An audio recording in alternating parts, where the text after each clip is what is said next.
Mike Morales, you're watching Open Bar on Tequila Aficionado.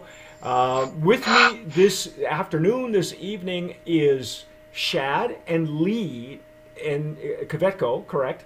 That's good, yeah. Now, tell the folks what it is that you guys are doing. This is really a unique situation in Dallas, right? Yeah, I mean, we're opening a bar dedicated to Mexican spirits, basically, and that's all it's going to be. So, why? Because we have a passion for them. I mean, neither Lee nor I nor our other partner Taylor really comes from the industry. We don't have a bar background. We're just all people that have a passion for mezcal, and we want to share it with people. I read the article this week in the Dallas Observer. We'll have when folks see this or when they read it or when they see it, they'll have the link to the article. First of all, you don't come from a liquor background. Secondly, the neat thing was this was supposedly like an underground mezcaleria, right? This was something where a bunch of you guys just kind of got together to share the love, right? Yeah, well, it was actually kind of a private social club based around mezcal. It was called the Dallas Mezcal Cartel, and what we would do was a group of our friends who had a passion for it would get together at each other's houses. Everybody would bring a bottle. The host would usually cook, and it was a great, inexpensive way to try a bunch of different mezcales. And we did end up renting out a space that we used just for ourselves, kind of like a clubhouse. So it all kind of went from there. Have either of you, or all of you, visited Oaxaca or the other mezcal producing regions? Yes, Lee and I have both been to Oaxaca a couple of times. I've been to other states in Mexico. And so, yeah, we definitely went and we toured Palenques. We've met with mezcaleros. We've had a wonderful time. I mean, I think it's important for everybody that enjoys the spirit to kind of see it in situ, in its culture. It definitely, I think, really shapes your perspective on the spirit. Ulises Torrentera, I believe is his name. I met him briefly up in San Antonio a couple of years ago. Well, here in San Antonio a couple of years ago. Great guy, wonderful book. I have to ask you, where did you get the name?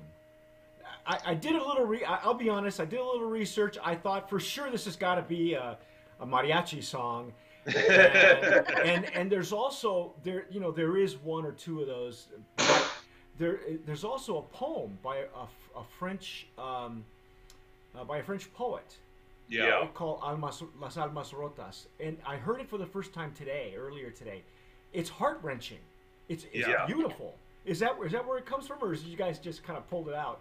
No, actually, that came from one of the early meetings of the Mezcal Cartel when we had it at our house. One of the members, a guy named Joe Ramirez, walked into our house and he made a comment. He said, "This looks like the house of the broken souls." And, I thought that was a great name for a bar, a Mezcaleria, and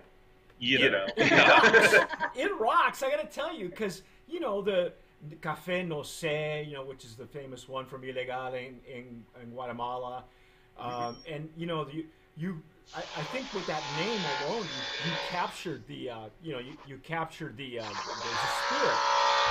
Tell everybody what's going on. Tell everybody what's going on in the background. We're actually at the place right now where they're doing construction, so apologize for any for that noise. We actually might have to move because I can't hear you at all, and that's going on. But anyway, we're in the process of building out right now. Yeah, so you guys will officially open on the 4th of July, is that right? It's kind of a soft opening? No, actually, we're just inviting some friends over on the 4th of July. Our location is right across the street from the fairgrounds, where they have the Texas State Fair, and every 4th of July they do a huge fireworks display, and we just invited some people over to come by and say hi. We're not going to be at full service at that point, but the fireworks are right out on our doorstep, so we figured that it'd be a fun time to just have some people over and see what we're doing. We're hoping to get open by the 13th with full service. This is ballooned into a much larger project than we thought originally. We were looking at a 1,200 total square foot place, and we ended up getting a 2,400 square foot place with 2 bars in it and a full kitchen. So we're going to have a full food program as well. Tell everybody the location. Can you give everybody the address and where you're Sure. located? Yeah, it's 3615 Perry Avenue. And again, that's right across from the main entrance and the dark station to the State Fairgrounds. Okay. So you're going for that rustic look. I can tell from the bench that you're sitting in behind you. It's going to give that good hearty bare bones kind of thing. Yeah. Oh, sorry. Yeah, we're actually going to have kind of 2 experiences for people in the bar. The front larger room is going to be kind of overseeing with a lot of contemporary mezcalerias in Oaxaca. It's more of a modern feel, but still very rustic. We're going to bring a lot of natural elements. We've got some dried quiotes to put in there that I picked up in the Arizona desert myself. And then in the back room, the second bar, that's going to be a spirit-only bar. Okay. We're a little frozen here. I'm not sure why.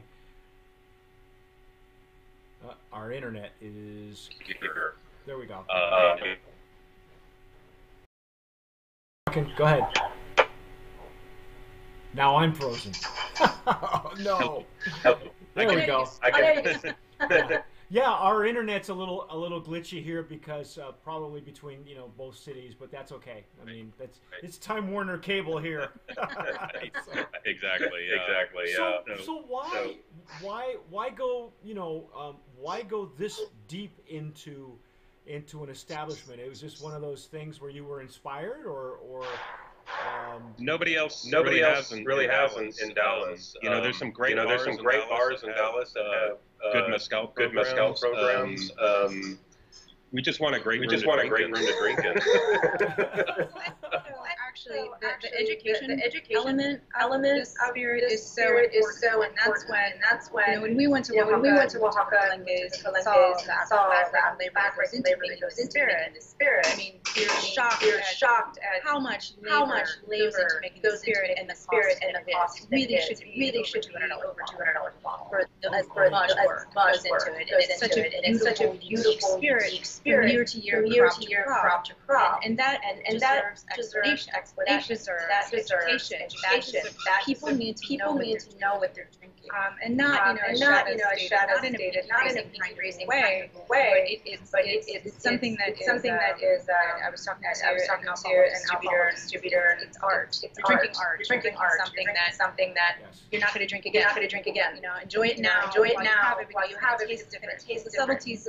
Again, they may be subtle, but it's going to be next year. So enjoy it while you have it. Just kind of like life. Enjoy it while you have it. Mezcal is life. Exactly.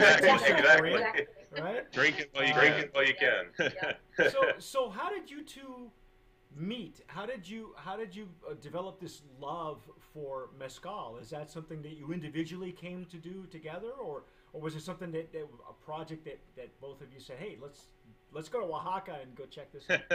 Well, I used to have a store in Phoenix. I'm from Phoenix, Arizona, and I had basically a Mexican store there. So I'd kind of fallen in love with the country and the culture and the people through their folk arts. And we were always tequila drinkers, and until relatively recently, good artisanal mezcals were very hard to find in the United States. So, I had bad experiences.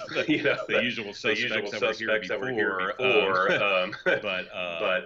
But when we finally tried artisanal mezcal, I mean, I think we were just blown away. And I was like, I feel like I'm drinking a culture, like I'm really tasting the complexities of a culture and a spirit. And we just kind of went on a a deep dive, if you will. And ended up we went back to Oaxaca, Florida de los Muertos, and then we went back specifically to travel to Palenques and to kind of learn about the production of mezcal. So together we I guess we've been married a long. So the both of you went on an emotional bender. Yeah. And here you are now. Tell me, I know that I was reading up on your Facebook page. By the way, you can find these folks. You're on Facebook. You're also on Instagram, correct? That's correct. And now on Twitter. Beautiful name. I gotta tell you, that name, Las Almas Rotas. That if that doesn't tell you that it's not your average tequila bar at all, it's a mezcal bar, period. I don't know what does, but you're also available, I think, on Twitter, correct? That's correct. Yes, on Twitter. We're just new to Twitter. We're on there now. And again, sorry about the background noise. That's okay. That's all right. People need to know that you're still building out, and July is the launch month for you guys. But tell me, I was reading your Facebook page, and I know that recently you included someone else into the Almas Rotas family, somebody who will work in your kitchen, correct? On the cuisine side. So what sort of cuisine are we looking at when people come to see you? We're primarily a bar, so we're not really a restaurant. We're not going to have entrees and stuff like that. Mostly like tacos, tamales. We actually have very small tables that we made out of like lime and pecan. When we did the original space, so it's we have to think logistically about the food we're going to serve. I do want to have like the Clayuda on there as well. But our main focus is on the spirit. The food element. We want to keep it simple and solid.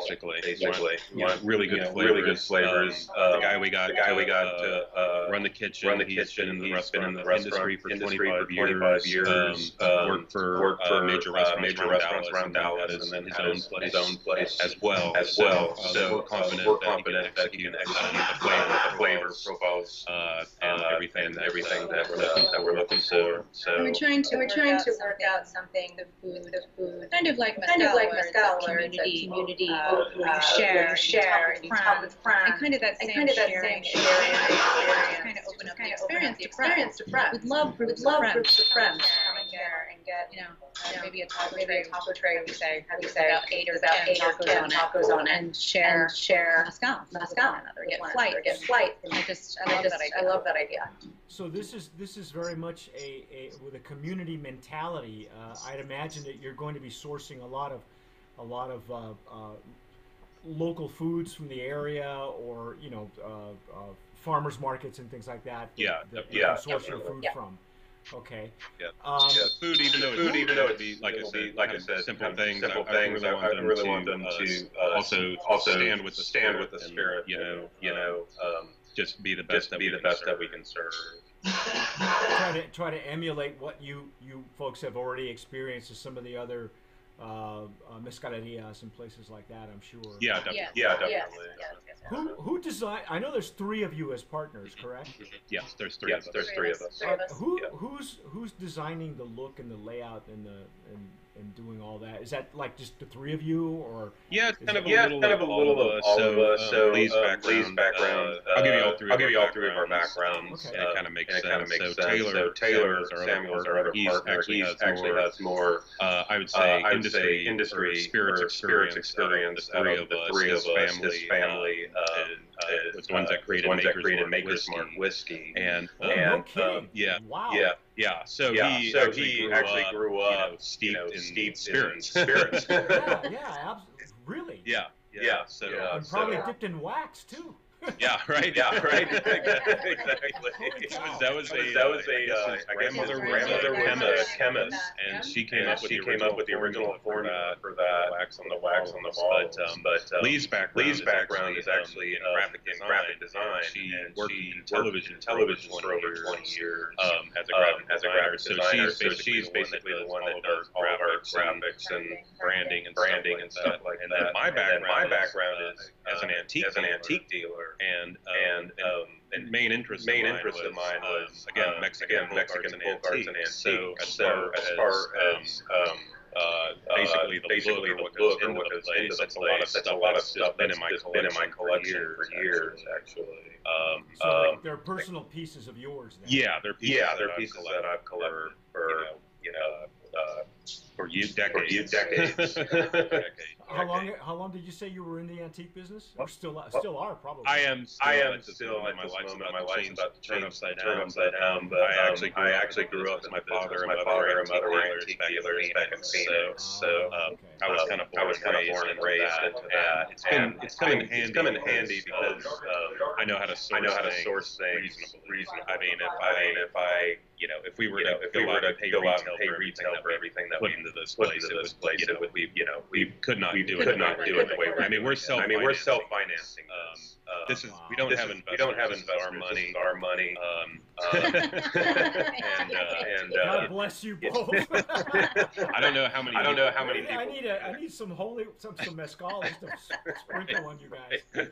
I'm not sure how many people open like that. That's the way we do things. We're just diving headfirst into it. Well, we just wanted to also we have a very strong vision. Didn't want that vision to be compromised by money. So the best way to do that was to pay for it ourselves. No, I totally agree. Believe me, I know. And it's that kind of spirit, an entrepreneurial spirit, that is really the basis of a lot of the palenqueros and mezcaleros that you have probably run into. Oh yeah. Yes. You guys are all cut from the same cloth. It just so happens, you're in this industry and they're doing that. Yeah. You use what you have there, right? Yeah, right. Well, yeah. I mean, it could be clay. It could be, bamboo. Right. Right. Let me ask you, what sort of there's so many questions I have in my head. The brands that you will be supporting with your establishment, what sort of brands are we looking at? What sort of brand names, for those of us who are mezcal lovers, that you are going to have available at your establishment? We're going to try to have a pretty comprehensive library, all Mexican spirits, but the big brands, Vago, Del Maguey, Gracias a Dios, love those guys. Those guys are awesome. There are Espadines are well. Excellent. Excellent. I don't know. I know you guys have been busy for a long time, but we had a really neat time interviewing them. They actually came to my house when they were in San Antonio for the cocktail. Jaime, all three of them. Oh, awesome. Actually, Jaime and I forget what the other two, but Jaime is the guy that lives in Texas, and what a great bunch of guys, and we love them. We love their spirit. Anyway, when you get a moment, you might want to check that article out on Tequila Aficionado. So you're probably working. Are you working with specific distributors in Dallas? I know of one in particular that probably carry a lot of that stuff. You probably know John Garrett. Yeah, friends with John Garrett. He's been to some of our meetings, if you will, or get-togethers or whatever. Definitely him. Working with basically anybody that has the spirits available to us, really.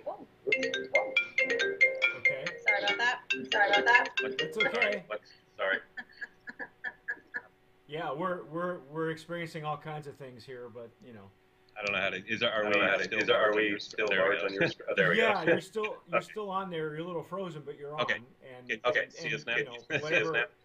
And I think we're both frozen at this point. Yeah. We're gonna. Can you hear us? Or? Yeah, okay. I can hear you fine. Yeah, we're gonna source the juice how we have to.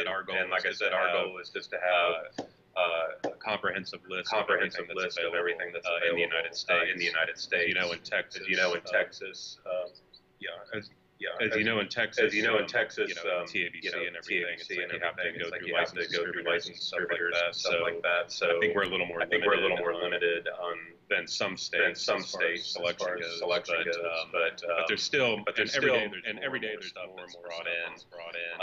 The tequilas are being a little more, I would say selective on. We don't really have tequila brands employ a diffuser in their distillation. That's a little difficult sometimes to figure out because nobody really wants to tell you that sort of information. So I'm looking forward to going to the tequila producing states and sussing out the distilleries. Produce responsibly. Let me know afterwards. We'll talk about this. I have a list. I can send you numbers. Wonderful. So that you have. I've got some, and I think we chose some good choice.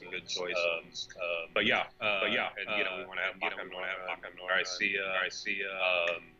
Sotol, great Sotols. There's one waiting for to come to the U.S.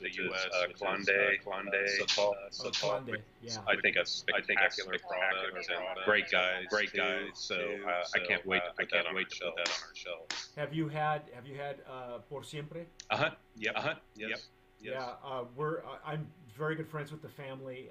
They're the Hawkes family. They're wonderful people, and they make another line coming from their Vinata. Okay. And that one's called Don Cuco, which is more of the traditional, and even at higher ABVs, it's like a whole other spirit. Well, it's very much like mezcal, you know. Right. The higher the ABV, the different. It's almost like can't be the same juice, right? You know? It really changes the experience for sure. And I like it that some of the puntas are becoming available commercially. So I think that's a good thing because not until very recently those weren't available, especially in the United States commercially. Yeah. I like to see. What do you think of the mezcals that are out there? We here at Tequila Aficionado, we call them either gateway mezcals, or they're coming in at 40 ABV, 80 proof. What do you think of that? Have you had any that you are impressed with, or is everything going to be over 80 proof on your menu? I've definitely had some lower ABV mezcals, and I've had delicious ones, and complex ones. So we're not going to have a litmus test as far as the proof or ABV or spirits go. If we like the way it's produced and it's a delicious spirit, I'm all for it. Definitely put it on the back bar for sure. I know that you mentioned education, Lee. That education is very, very important to the clientele. How are you going to do that? Well, we're working at the moment. At first, we were going to have a paper Bible. So if somebody, Miguel Bible. And it's going to be on the brands that we have, different varietals, cultivated, wild, the process, the different processes, and things like that. Don't think we're going to have the time to sit, but the back bar is going to be a really great place for people to learn. The the way the bar is set up, it's a U shape. So the bartender has access to all clients and can speak whatever it is they drink. We will have lights available. Can you hear me? Yeah, I can hear you fine. Keep talking. You're good. I can't hear me. Lights available. We'll have step flights and then we'll have custom flights. Our customers can pick out their own with the help of the bartender if they need it, or aficionado if they need it. We'd also like to eventually work in more technical process to the education maybe tablets or something that customers that are interested in can go through and access, maybe even see videos of mezcal production. If you want to see a Tahona crushing the pinions, Yeah. that, or we definitely want to as we can both attest the dive is that you can get into spirits and that rabbit hole is pretty deep. Yeah, It's about 400 rabbits. We definitely want to allow our customers to take that dive and to learn as much as we can, and hopefully to inspire them to go to Pueblo and go to the other mezcal producing states in Mexico, and meet you, Zacatecas, Chihuahua, all those. and Luis Potosi, because it's all different, and there's subtle differences in the way they distill in some of the states as well. So I think that again what we always try to do. Well, what we're trying to do with this is to be transported.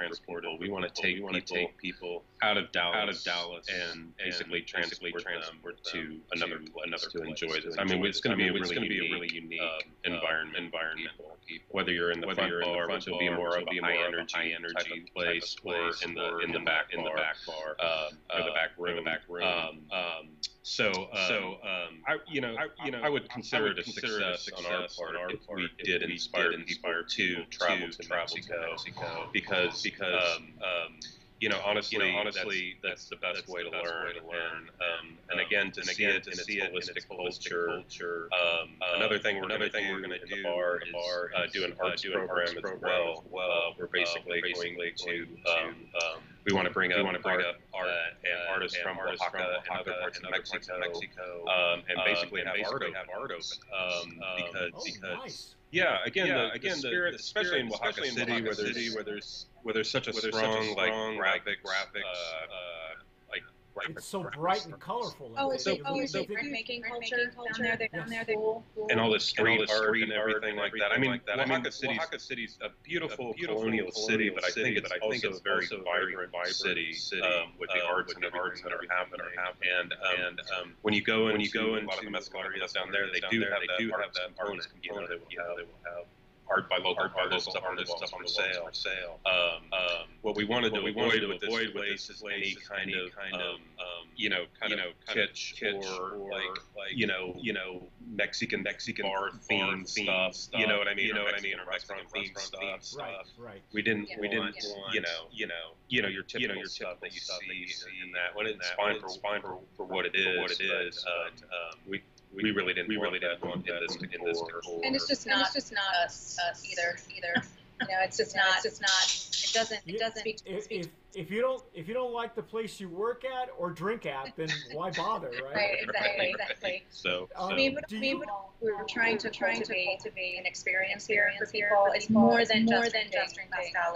It's the experience comes along with it, and it's the conversation that you have. It's the spirit joy, and people that you surround yourselves with. That's what we're trying to create a place where people can come and feel comfortable and warm and welcome. So what? It's a big deal. I want to move. Do you feel now? You're going to be Dallas's first mezcaleria. You folks are blazing this trail.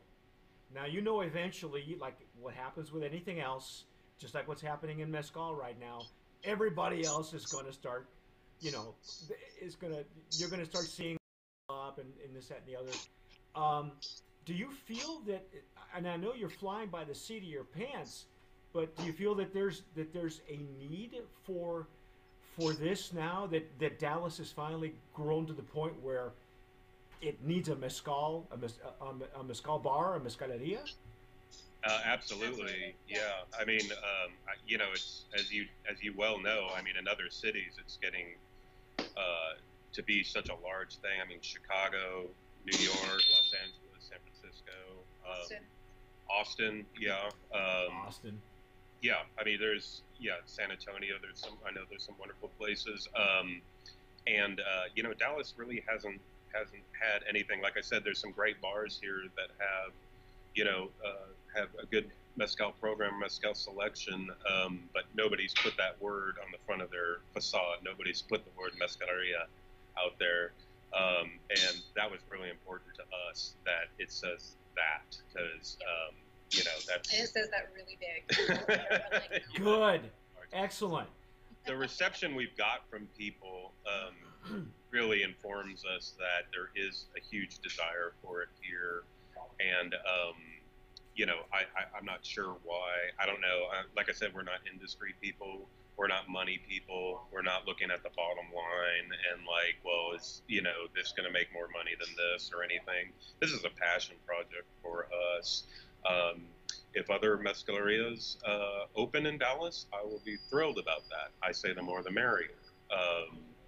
You know, I just want, if they do it in a way, you know, I just hope that they honor the spirit and really honor the culture that it comes from, you know, instead of just taking from it. Mm-hmm. You know what I mean? It's definitely important to us to give back to that culture, and you know, those towns and the people that produce it, like, those are our heroes, the mezcaleros. I mean, that ancestral knowledge passed down, you know, through the family, that to me is just, it was just amazing. It was just amazing to me, and so impressive.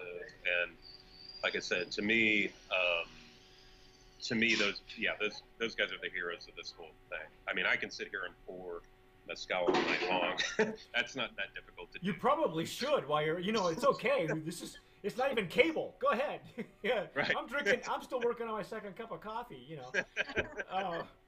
But to produce it is really what, I mean, that's the hard work and you know, again, that ancestral knowledge, that's the most important thing. Are there any plans to have any guest speakers while, you know, at your establishment? Like, for example, Ulysses. I know that David Suro of Siembra Spirits works very closely with John. That's his distributor. Right. And I think 2 months ago now, I ran up there and to El Mirador, and that's where I met Emilio Vieira again for the second time. And you know, these talks are very important to David. He'll do this like once or twice a year, where he'll bring his mezcal producer so that they can do a whole discussion. Do you see yourselves doing stuff like that, special events, things like that? Absolutely. Yeah. That's one thing we really want to concentrate on, are bringing up producers and bringing up people that are involved in the industry, and having educational events. That's definitely. I mean, nothing kills me more than to see those guys come up. Like Emilio was just here not too long ago. You know. What a great guy! Yeah. What a nice man. I don't know him personally, but friends on social media and stuff. But it kills me that you know he comes up in the Chongera. They go to all these different cities, and not Dallas. And I'm like, no, we need that. We need that. Like, that needs to happen. Because I I understand why. I understand why. But I think that you know, if you create the space, you know, it will generate the end. Well, and also to be fair, like, design this space to be set up for educational help monitor, so that, you know, it's not going to be out all the time. It's going to be dark a majority of the time. But a teacher can come in and throw up whatever they want to better explain their point of the spirit. So hopefully that will come hand in hand as we get going. Excellent, excellent. And so, let's see. The other thing that I wanted to get into was your preferences as far as the types of mezcals, because we're here, Tequila Aficionado. You may or may not have seen our sipping off the cuff episodes.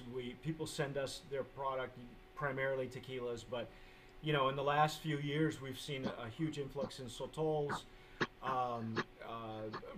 well-made small batch tequilas, organic tequilas, things like that, raicillas for that matter. And we're starting to pick and choose. It's interesting now with the variety that there is. Is there a particular plant or variety that you enjoy? I know that you say Gracias a Dios is kind of the Espadín would be your well mezcal.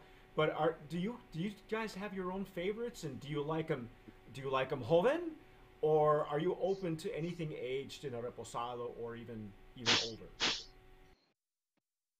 Yeah, I generally drink joven.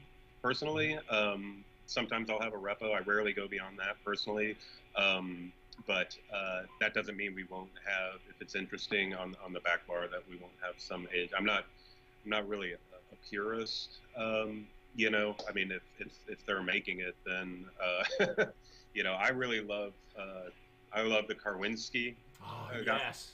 Yeah. Madre and that's Tobala, I like Tobala. Tobala. Yep. See, yeah, I agree. I like Espadín is great because even at higher proofs, it really changes the flavor profile. But these other plants that the Karwinski is one of those. It takes like 30 years to grow, and it's this huge. I don't even know how these guys harvest this stuff. I know, right? The giant, yeah. The giant one. Yeah. 400-pound pinion. Yeah. I think, but the beauty of the spirit is the wide range of expressions you can get with it. I mean, it's so much that goes into just the location it's grown in, the ambient yeast in the air, what the Mezcalero has growing on, as well, or if they have cows. There's so much variety of things that go into the way it turns out. Open fermentation, yeast. Yeah, I mean, it's just even fermentation with the fibers also. Yeah. Right. Yeah. There's even the microclimates, and of course the hand of the maker. Right. To me, that's the beauty of the mezcal. Is it like Lee was saying earlier? Enjoy it now because the next bottle is going to taste different, right. And it could be even from the same maker, but different plant, different batch, and you get something completely like it's a whole other juice. Yeah, indeed. And you mentioned Espadín, and I've had Espadines from different mezcal producing states that taste completely different from other ones I've had, and there's so many just variables even in a single single species that that's what makes it so fascinating to me. And we were talking about method of distillation as well. Some of them are using copper pots, and some of them are using clay. And how are you going to be serving your mezcals? Do you have a vessel, a favorite vessel? Are you using votive candles? There are some mezcals you can serve in your tennis shoe, and they're going to taste terrific. Right. No, we just have glass copitas that we're going to use. They're just very simple, very simple glass copitas that we'll be serving the majority of our mezcal. And we are looking into getting the veladoras in, the candle holder. But I think for the majority of what we're going to be serving, they're just going to be in a really simple glass copita. Yeah. I love drinking it out of a jícara. A jícara, yeah. That those tend to in a commercial setting, like they'll basically break down and or they grow legs and walk away. Which is okay. I mean, it's just it's a shell. Discussion on glassware, and it's like, do we want really fancy glassware, or do we want the spirit to speak for itself? Is the spirit the fancy, the art in the glass. Well, like I said, if it's a well-made, handmade, as opposed to industrial, if you could drink it out of your shoe, out of your hat, it doesn't really matter what the vessel is because it's always going to taste beautiful. Yeah, I mean, when you go to Oaxaca and you see, the stored in giant, plastic vats and, petrol cans and stuff like that. Yeah. 2-liter bottles of, mezcal. Yes. Was that it? Was it mezcal? I thought we were talking, Texas Rangers or something. Welcome to Sports Talk, ladies and gentlemen. I think that the effort that you guys are putting into this really is so noble and worthy that I'm almost speechless. This is almost like a if you guys were palenqueros, or mezcaleros, you would be doing the same thing. It's almost a parallel effort, from what I can tell. Because you're not from the liquor industry, but I know that there's got to be a quick learn. So, what have you learned so far from the drinks and the spirits industry that you didn't know anything about? I mean, this is going to be baptism under fire because the spirits industry is a whole other animal, man. Right. Yeah. We're just learning new things every day, honestly. And until we get this place open and running and functioning, right now we're just getting it there. It's been unique as far as Texas goes and the sale of alcohol and all that jazz. But really, I've just been enjoying meeting other people in the industry and kind of getting their advice on running a bar. And we're complete novices at it, admittedly. I mean, it's just nothing. We've never done anything like this before. But maybe that's just what it takes to bring a place like this to fruition and, just look at the goal of sharing something beautiful with people in a wonderful environment that's unique. I know it won't be for everybody, but I don't think there will be anybody that can say that it's not unique to itself. At least here in Dallas for sure, but maybe even in the United States. I would love to create that for people. What if you were to tell somebody one thing that you would like them to take away or know about Las Almas Rotas, what would it be? That's a good question. I would like people to understand that we are people with a deep love and respect for not only the spirit but the culture in which it comes from. I have nothing but the highest respect for the people that make it, and that more than anything to me is what I hope to impart upon people. We're just trying to share something that we have a passion for with other people in Dallas and that come in here from all over the world. I mean, everybody's welcome in our bar. We want to make it a very welcoming place, even though some of the price points can make some certain spirits very exclusive. We definitely want to have a wide range so that everybody can come in and partake and experience things. I mean, that's one thing I guess he said one thing that we wanted to impart. That was about five. Sorry about that. No, that's fine. That's what that question is designed for. I know that's impossible to just one. It's like an M&M. You can't only have just one. Yeah. I mean, again, like with the nature of the price points and the spirit, like I don't want it to get too precious for people. You know what I mean? I mean, we definitely want. I mean, it's a beautiful spirit. People can even say it's a religious experience in some cases, but it's also a celebration.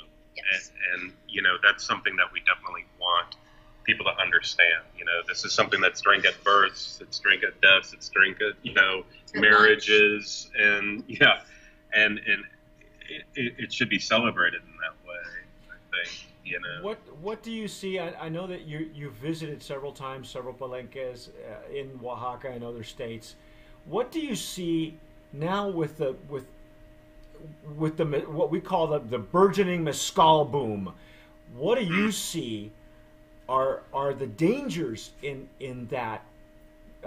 You know, particularly with the demand for it in the United States, which is fast becoming the, you know, we consume 80% of the exported tequila, so I'm sure we're doing the same, if not more, with mezcal. So what do you see are the dangers now?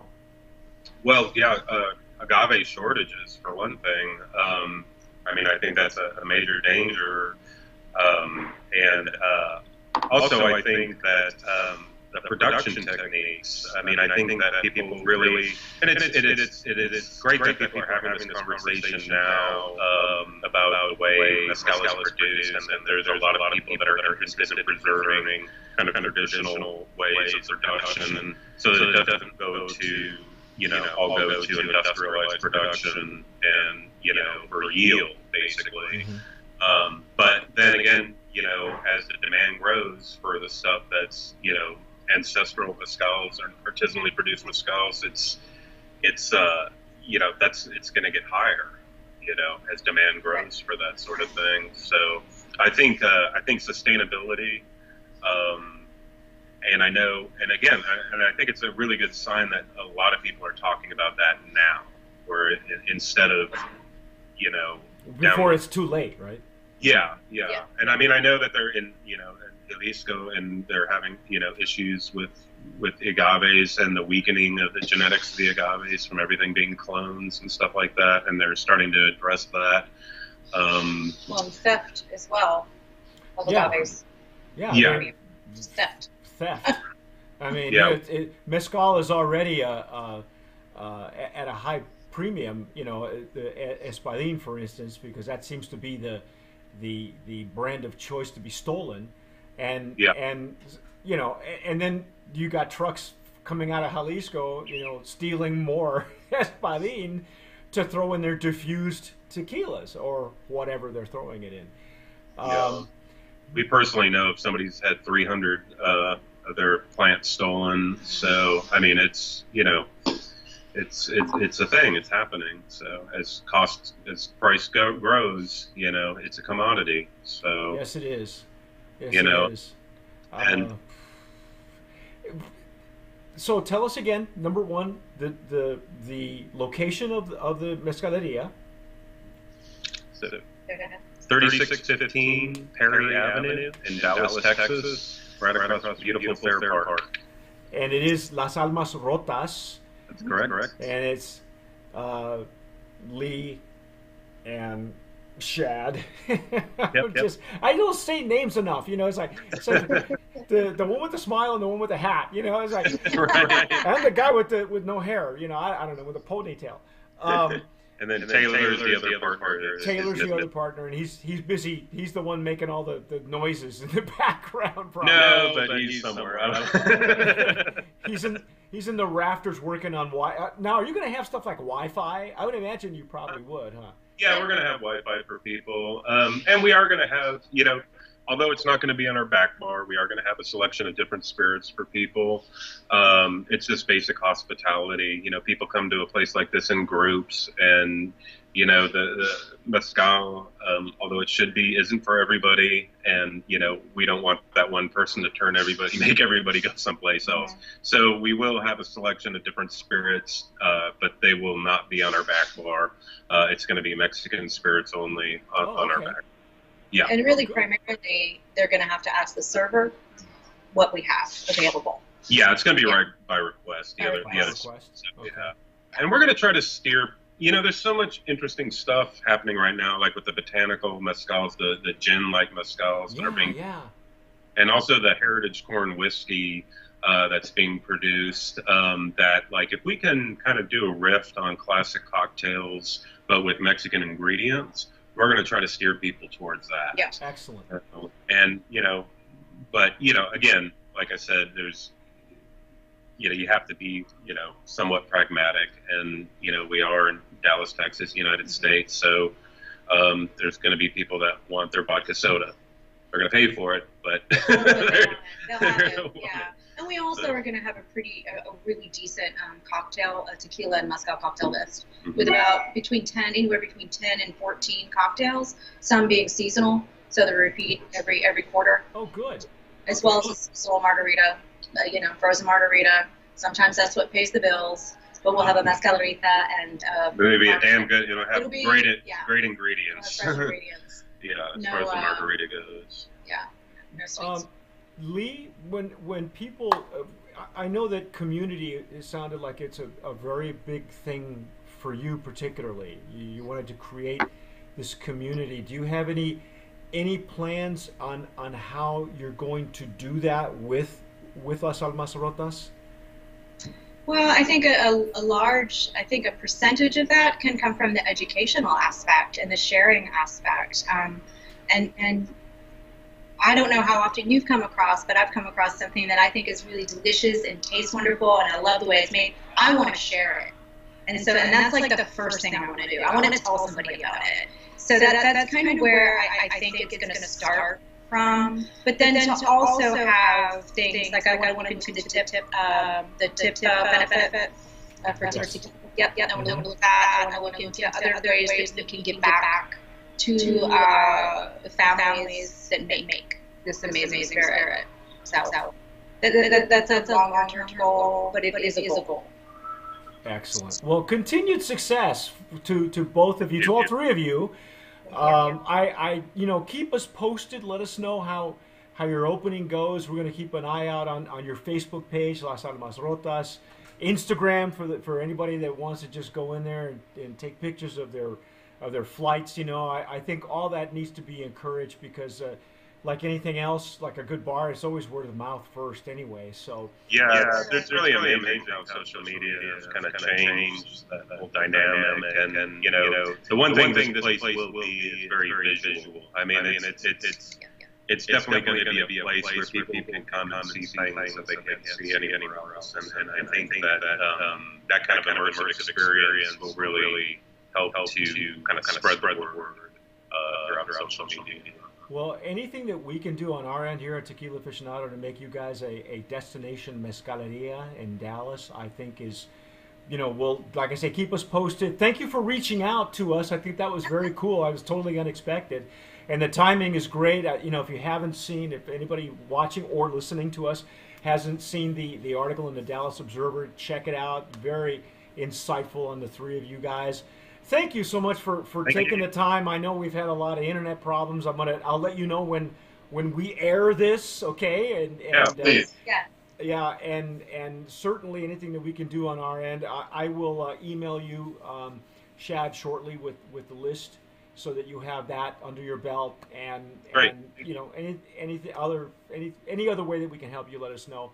Other than that, thank you again for being here on Open Bar. That's Open Bar for Tequila Aficionado media and all of our other platforms. And again, it's Las Almas Rotas in Dallas. You need to see these two folks, man. I'm telling you, you're gonna have a great time. They're gonna make you feel wonderful. And if nothing else, you come out of there with a smile on your face and you made some friends. Yeah. You always need more. Gracias, muchas gracias. Thank you for being here with us, guys. Thank you. Appreciate it. And we will talk with you soon. Okay. Thank you. Indeed. Thank you. Bye-bye. Bye.